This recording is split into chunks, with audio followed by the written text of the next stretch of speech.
Dėl kad, aišku, visuomenė mes matom, be konkurencijos mes nesugebėsim gyventi, bet kad būtų etiška, graži ta konkurencija, šito reikia mokyti žmonių, kad vienas kitą neterštų, nekenktų. Tai aš manau, kad tokie mūsų susitikimai mus dar daugiau sušildys, nes daugiau šilumos ir šviesos. Ačiū organizatoriams. Prašom. Mano vardas Vidmantas, aš atvažiavau iš Šiaulių, atstovauju veiklių žmonių bendrijai. Iš tikrųjų labai malonu girdėti, kad visi kalbam čia apie moralę, etiką, bet tai yra Babelio bokšto statymas. Jeigu statai žmogus savo gyvenimą be Dievo, be Kristaus, be Evangelijos, be maldos, ir kaip iš tikrųjų šita mergaitė graži. Jūs visi kalbate apie tą, o jinai kelia valandėlį. Šventąją dvasią rodo, kad žmogus negali gyventi be šventosios dvasios.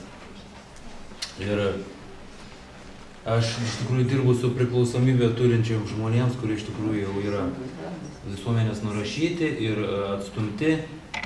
Bet žinokit, tuose žmonėse galima rasti tokią gėrę. Kiekvienam blogai žmogui galima rasti gėrę. Tik tais jam reikia atnešti Kristų. O kaip meilė. Kaip Kristus tai yra meilė. Padėti ant lėkštutės, bet kaip reikia įteikti, tai yra mūsų užduotis. Tai ačiū tiek, tą norėjau.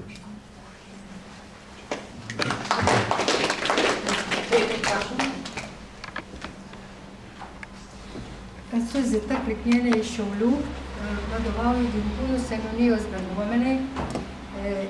Turiu dalyvavimą ir vadovavimo programą įvairiuose visuomeninėse organizacijose. Todėl ši konferencija patvirtino šiandieninės galimybės išspręsti susidariusias problemas. Vaiko ugdymo programa, manau, kad turi būti nuo šeimos, nuo gimdytojų. Toliau, kokią jis atsineša įgimtų genų puokštę. Tai yra jo vertybė į būsimą jo gyvenimą. Turiu pavyzdį. Dabartiniu metu mano anūkui yra 10 metų. Nuo gimimo jisai surinkęs turi visus mini mašinėlių ir kitokių projektus. Jis vadina čia mano projektai. Ir yra 2 didžiuliai maišai. Po šių įgyvendintų jo vizijų, kurios sugebėjo tėvai tai puoselėti, šiandieną jis turi visą kambarį Lego projektai. Taip pat yra jo Lego projektai, kurių net tik informuoja, paskelbia, paviešina Lego įmonių gamintojai, kad išeis ir yra nauji gaminiai. Jis Šiaulių Akropolio Lego parduotuvę apibėga pirmas, net mes nežinom. Jis sako, mučiute, kaip čia yra? Paskelbė internete visur, kad yra naujas projektas, reikia skambinti Vilnių. Gerai, važiuojam, skambinam realiai į Vilnių, ar yra šitas projektas. Ir mes užsisakom ir valgom. Ir turiu paskutinį jo įpareigojimą, kadangi dabartiniu metu yra gan rimti projektai teikiami per 5 ar 7 ministerijas. Tame tarpe yra ir kultūros ministerija, socialinės ir darbo ir taip toliau. Būtų labai gerai, nes mokykloje nėra Lego miesto, nei kambario. Tai būtų įgyvendintos tos protinės mąstymo varžybos, kad ir kiti galėtų tai daryti, jis už kitus jau svarsto. Ar močiute, tu gali parašyti projektą, kad Ginkūnuose būtų Lego didelė parduotuvė ir viskas, taškas. Gerai, dabar svarstysim, ateina įvairiausi projektai ir taip toliau. Tačiau švietimo sistemoje aš kalbėsiu už savo mokyklą, kurioje man baigė mano vaikai, dabar mokosi anūkai.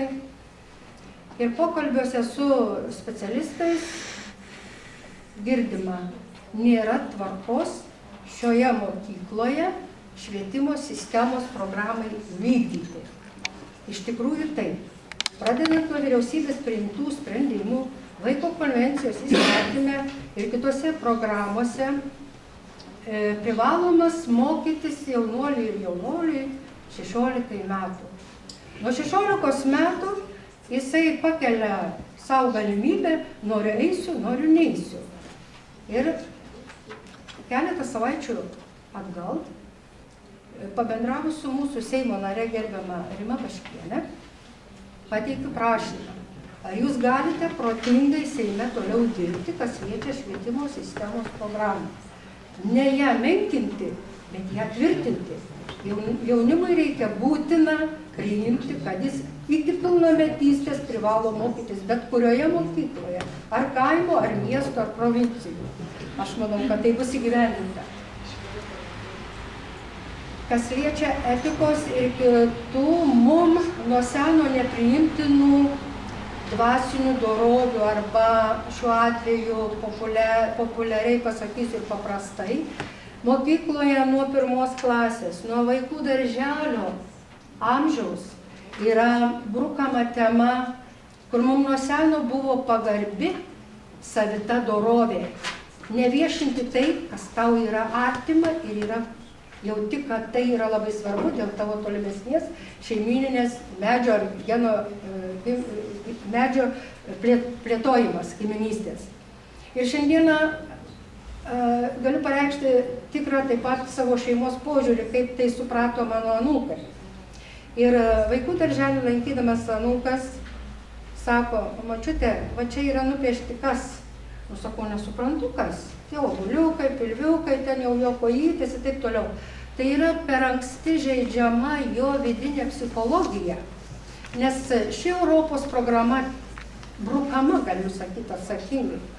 Aš jos nepateisinu todėl, kad nelaiku ir ne vietoje yra viešinama, supažindinama.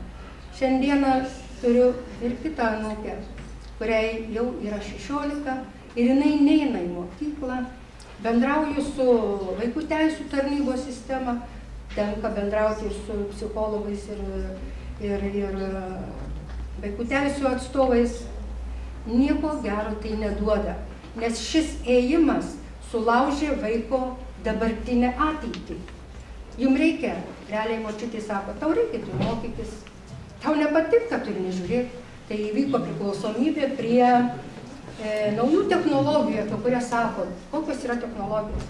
Šios technologijos yra labai svarbios mokslui, naujiem ir kitiem dalykam populiarėti, tobulėti jaunimui, protingai.